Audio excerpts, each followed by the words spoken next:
I never imagined that a dream vacation could turn into such a nightmare. Bali had been everything I hoped for. Beautiful beaches, delicious food, and sunsets so stunning they looked like paintings. For 2 whole weeks, I forgot about all the stress of daily life. No work emails buzzing in my pocket, no bills piling up on the counter, not even the annoying leaky faucet in my kitchen sink crossed my mind. It was pure bliss. But when I came back home, or at least where my home used to be, everything changed. The moment I pulled into my driveway, something felt off. At first glance, nothing seemed drastically different. The house still stood there, same roof, same brick walls. But as I stepped out of the car, tiny details caught my eye. There were new curtains hanging in the windows. Curtains I didn't pick out. Potted plants lined the porch, arranged neatly in a way that definitely wasn't mine. And then there was the doormat. A bright red one with bold white letters spelling out the Smith family. My stomach dropped. That wasn't my last name. Confusion washed over me. Was this some kind of prank? Had someone broken in while I was gone? Or worse, had squatters taken over my house? I fumbled through my bag, grabbed my keys, and tried to unlock the door. But the key wouldn't turn. I stared at it, dumbfounded. This was my key, right? Of course it was. I'd used it countless times before leaving for Bali. So why wasn't it working? Panic started bubbling inside me. I knocked on the door, half expecting to hear movement from inside. Sure enough, after a few seconds, the door opened.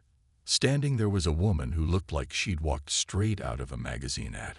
Her blonde hair was perfectly styled. Her sunglasses rested casually on top of her head, and her smile was wide, but fake. She looked at me like I was an uninvited guest showing up to a party.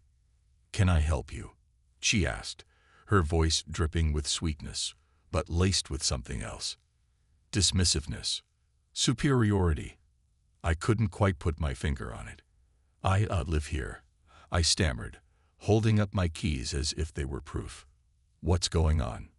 She tilted her head slightly, studying me like I was speaking another language. Then she crossed her arms and let out a little laugh, though it wasn't friendly.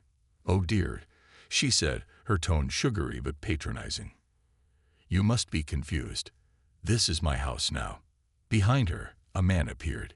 He looked uncomfortable, clutching a mug of coffee like it was his lifeline. The shock of seeing a stranger claim my house hit me like a ton of bricks. I stood there, frozen, trying to process what was happening. This woman, this Karen, was acting as if she owned the place. But how could that even be possible? My mind raced with questions. Did she break in? Forge documents? Or was this some elaborate scam I hadn't heard of before? I decided to play along for a moment, hoping to get more information. "What do you mean, it's your house?" I asked, keeping my voice steady despite the storm brewing inside me. She smirked, clearly enjoying the situation. "Well, let's just say I followed all the proper procedures," she said, her tone smug. "Paperwork, signatures, inspections, the whole 9 yards. Everything is completely legitimate." Legitimate. That word made my blood boil. Nothing about this felt legitimate. I took a step closer, clutching my keys tightly in my hand. "Listen, I've lived here for years. These are my keys, and this is my home. You can't just waltz in and declare yourself the owner." Karen rolled her eyes dramatically, as if I were wasting her time. "Honey, I don't know who you think you are, but trust me, you're mistaken. Maybe you rented this place or sublet it from someone else. Either way, it doesn't matter now.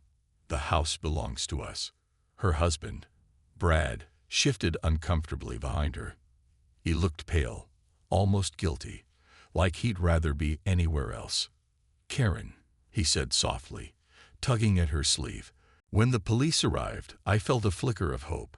Surely they'd listen to me, investigate the situation, and set things right.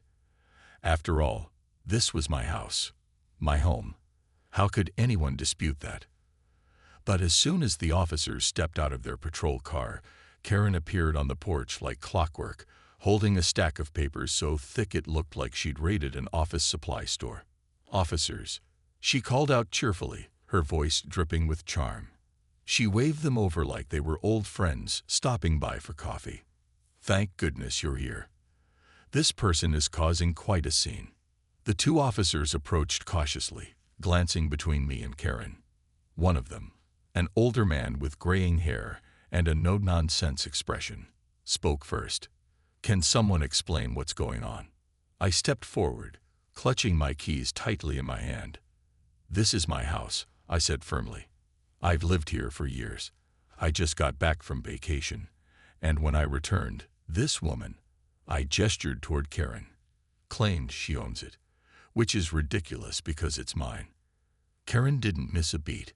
She handed the stack of papers to the officers, smiling sweetly. "Here's all the documentation proving ownership," she said smoothly.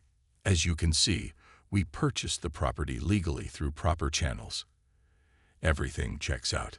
The younger officer flipped through the pages, his brow furrowing slightly. The documents looked official enough, at least at first glance. There were deeds, inspection reports, bank statements, even a notarized signature that supposedly belonged to me. My stomach churned. Someone had gone to great lengths to forge these papers, and they'd done a frighteningly good job. "This doesn't make sense," I insisted, pointing at the pile of fake evidence. "These aren't real. That's not my signature, and those bank statements are completely fabricated. I've never sold this house or put it up for sale." The older officer sighed, looking torn. "Ma'am, without proof of ownership, there's not much we can do. You'll need to take this up with the courts." My heart sank.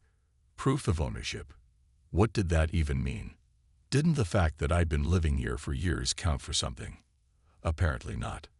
Not against Karen's mountain of forged paperwork, anyway. Karen crossed her arms, her smug grin returning full force. "Told you so," she said, almost gleefully. "Now, if you don't mind, I have plans. Maybe you should focus on finding actual criminals instead of harassing law-abiding homeowners." Her words stung, but I refused to let her get the last laugh. As the officers walked back to their car, I shouted after them, "You're just going to leave it like this? Let her steal my house." They exchanged a glance but didn't respond. A moment later, the patrol car pulled away, leaving me standing alone on the sidewalk. Defeated, angry, and utterly powerless. Karen lingered on the porch, watching me with a look of satisfaction. "You're wasting your time," she said coolly. "No one's going to believe you. Just give up and move on."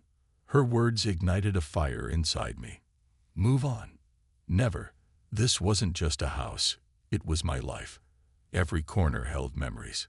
Birthday parties, quiet evenings reading by the fireplace, lazy Sunday mornings sipping coffee on the porch. I couldn't let her win. I wouldn't. As I stormed off to call a lawyer, my mind raced with possibilities. Who could have helped Karen pull this off? How had she gotten access to such convincing fake documents? And why target my house specifically? None of it made sense, but one thing was clear. Karen wasn't as untouchable as she thought she was. If she wanted a fight, she was about to get one. For the rest of the day, I scored every inch of my memory, searching for anything that might help prove my case. Old utility bills, mortgage statements, emails with my real estate agent. All of it mattered now. I also reached out to neighbors, hoping someone had noticed something strange while I was away. But most of them either avoided eye contact or muttered vague excuses about not wanting to get involved. Still, I refused to give up. Karen may have thought she'd won, but she underestimated one crucial thing: how far I was willing to go to protect what was mine. The next morning, I sat across from a lawyer named Rita, a sharp, no-nonsense woman with a reputation for handling messy real estate disputes. Her office was cluttered but efficient, stacks of files and legal books lining every available surface. She listened intently as I recounted the entire story, from returning home to finding Karen smugly declaring herself the new owner. When I finished, she leaned back in her chair, tapping her pen against her desk thoughtfully. "This isn't just a simple case of trespassing," she said finally. "It sounds like identity theft combined with property fraud. Someone went to great lengths to make it look like you sold your house." Identity theft. The word sent a chill down my spine. Until now, I'd assumed Karen was simply opportunistic, a con artist who saw an empty house and decided to take advantage. But if someone had forged my signature and created fake documents, this was far more sinister than I'd imagined. Rita wasted no time getting to work. Together, we began digging through public records, bank statements, and anything else that might shed light on how Karen had pulled this off. What we uncovered was both infuriating and bizarre. Apparently, someone posing as me had filed paperwork declaring the property abandoned due to financial hardship. They claimed I hadn't paid my mortgage in months and listed the house for sale at a bargain price. Enter Karen, who swooped in like a vulture, eager to snatch up a deal in our quiet suburban neighborhood. According to the fake documents, she purchased the house from a man named James Carter, a name I'd never heard before in my life. "This is textbook fraud," Rita explained, shaking her head as she sifted through the papers. "But proving it won't be easy. We'll need evidence tying Karen directly to the scheme. For all we know, she could claim she's a victim too." A victim. The idea made me want to laugh or scream. Karen didn't strike me as someone who got duped easily. Still, Rita's point was valid. If we wanted to win this fight, we needed more than just suspicions. We needed proof. Over the next few days, I became obsessed with piecing together the puzzle. I combed through old emails, searching for any sign of communication from this mysterious James Carter. I called my bank, confirming that my mortgage payments were always on time. I even reached out to the title company, asking if they had any record of the supposed sale. Every lead felt like a dead end, but I refused to give up. One evening, while poring over utility bills and tax records, I noticed something strange. A recent water bill showed unusually high usage during the weeks I was away. At first, I dismissed it. Maybe a pipe had leaked or something. But then I realized Karen must have been living in the house while I was gone. How else would the water usage spike? Excited by the discovery, I texted Rita immediately. What if Karen moved in before I came back? I wrote, "Wouldn't that prove she knew the house wasn't hers?" Rita replied within minutes, "It's worth exploring. Keep digging." That night, I barely slept. My mind raced with possibilities. If Karen had been occupying the house illegally before forging those documents, it could blow her entire story apart. But how could I prove it? Neighbors might have seen something, but most seemed reluctant to get involved, except for Mrs. Henderson next door, who always kept a watchful eye on the street. The next morning, I knocked on her door, hoping she'd have some answers. When she opened it, her kind face lit up in recognition. "Oh dear, come in," she said warmly. "I've been meaning to talk to you about what's going on." As we sat in her cozy living room sipping tea, Mrs. Henderson confirmed my suspicions. "Something felt off about those two," she admitted. "They moved in overnight, didn't introduce themselves properly, and haven't exactly been friendly since. Plus," she hesitated, glancing toward Karen's house, "I saw a moving truck pull away late at night last week. Looked like they were hauling away furniture, not bringing it in." My heart skipped a beat. Could Karen already be planning her escape, or worse, covering her tracks? Whatever the reason, one thing was clear. She was hiding something. And I was determined to find out what it was. Armed with Mrs. Henderson's tip about the moving truck, I felt a renewed sense of determination. If Karen was trying to cover her tracks, it meant she knew she was vulnerable. And that gave me an edge. But how could I use this information to expose her? I needed more evidence, something concrete that would tie her directly to the fraud. The next evening, I decided to stake out Karen's house. It felt strange and slightly unnerving to be lurking in my own neighborhood, but desperation pushed me forward. I parked a few houses down, keeping my car hidden behind a tall hedge. From there, I had a clear view of Karen's front door and driveway. For hours, nothing happened. The street was eerily quiet, save for the occasional hum of a distant lawnmower or the chirping of crickets. Just as I started to wonder if I'd wasted my time, I saw movement. Brad, Karen's husband, emerged from the house, glancing nervously over his shoulder before heading toward the curb. He carried several black trash bags, which he dumped into a nearby dumpster before hurrying back inside. My pulse quickened. Those bags could contain anything: shredded documents, receipts, even items taken from my house. Whatever they were hiding, I had to find out. Waiting until well after midnight, when the neighborhood was completely still, I crept over to the dumpster. My heart pounded as I opened it and rummaged through the contents.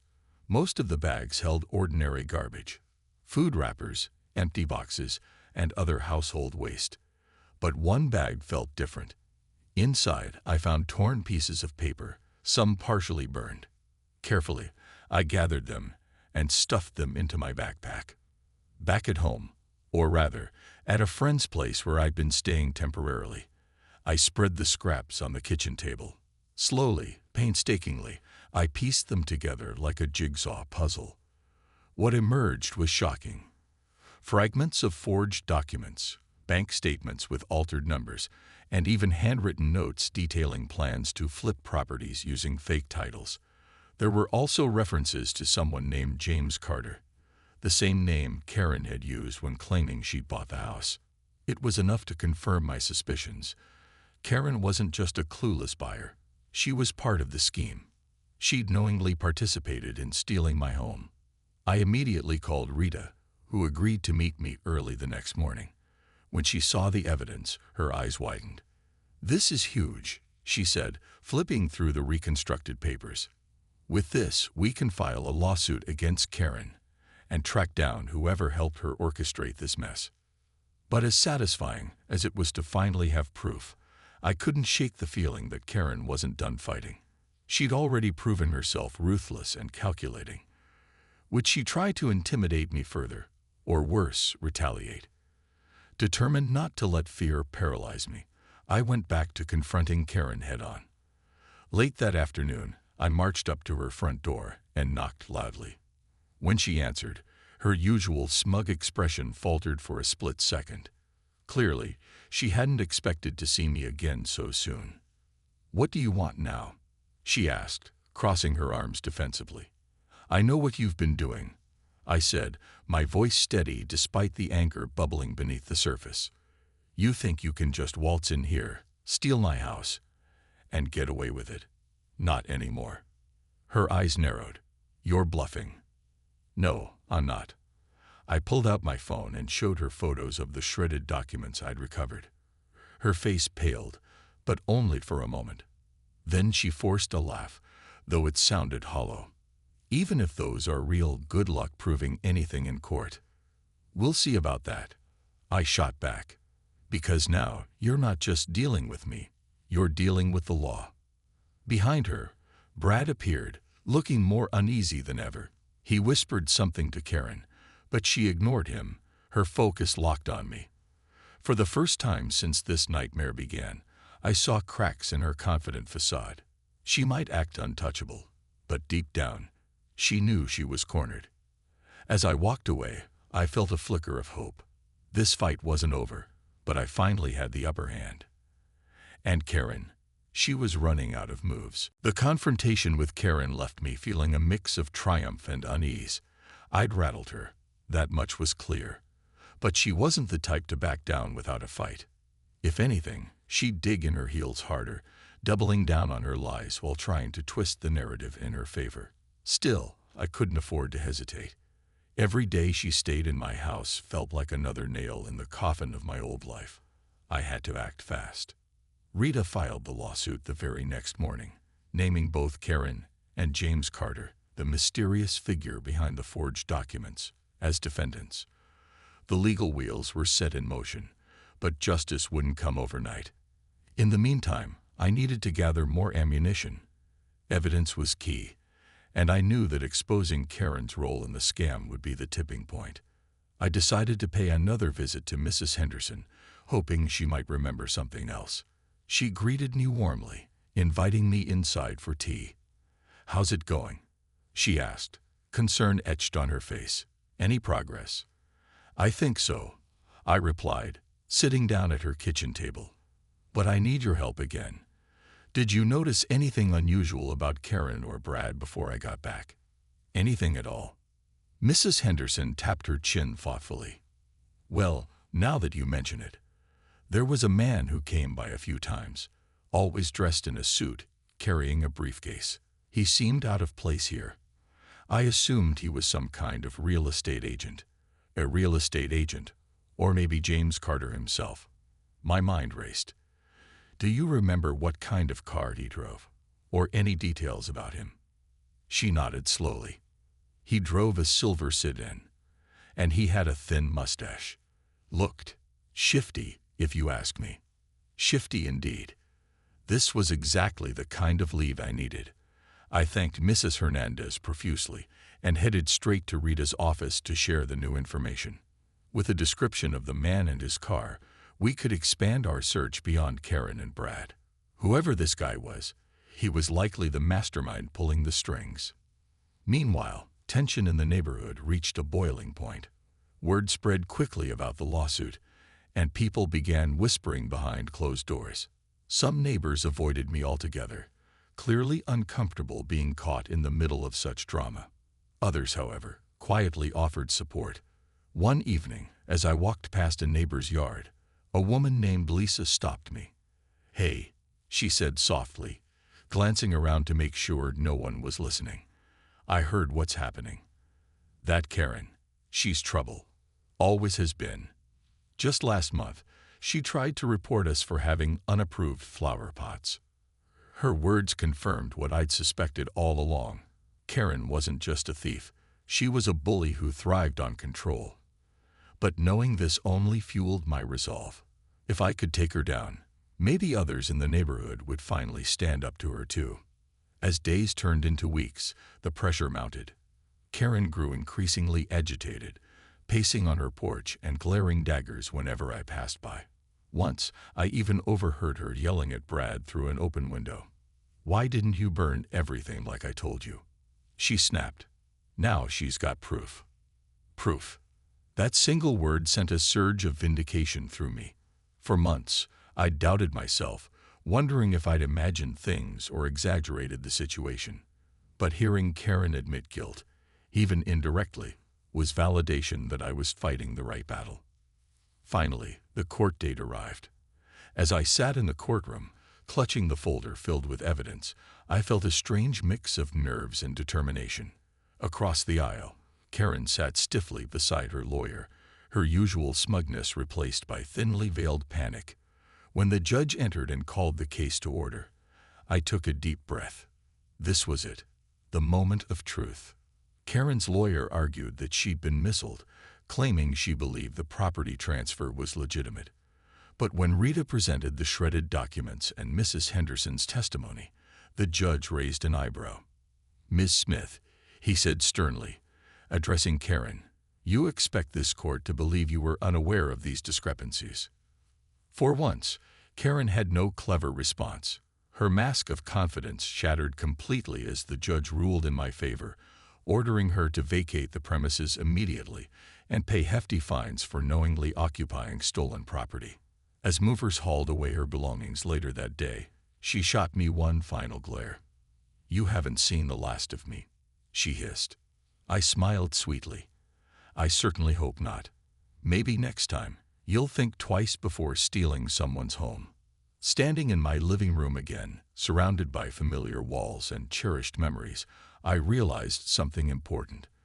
Sometimes, the hardest battles are worth fighting, not just for justice, but for reclaiming your peace of mind. The day Karen and Brad finally moved out of my house felt like a mix of victory and relief, but also exhaustion. Months of stress, sleepless nights, and relentless fighting had taken their toll, and I wasn't sure how to feel as I stood in my driveway, watching movers load furniture into a truck. It was surreal seeing the belongings of someone who tried so hard to erase me from my own life being hauled away piece by piece. Karen didn't say a word during the entire process.